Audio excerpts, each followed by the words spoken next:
ចង់ញ៉ាំចំហុយខ្មៅយើងត្រូវញ៉ាំចំហុយខ្មៅមីដែរចង់ញ៉ាំចំហុយខ្មៅត្រូវញ៉ាំចំហុយខ្មៅមីដែរ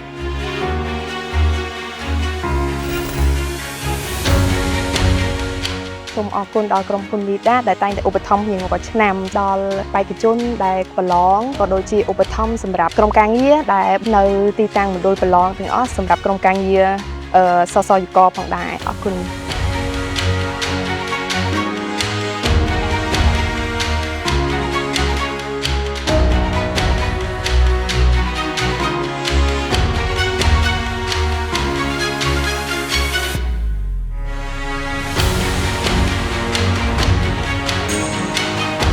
សូមថ្លែងអំណរគុណដល់ក្រុមហ៊ុនមីដាដែលបានឧបត្ថម្ភដូចជានំនិងឆាត់ជូនពរដល់ក្រុមហ៊ុនមានអតិថិជនកាន់តែច្រើនសូមបងប្អូនទាំងអស់គ្នាសូមជួយគាំទ្រនៅផលិតផលរបស់ខ្មែរយើងសូមអរគុណ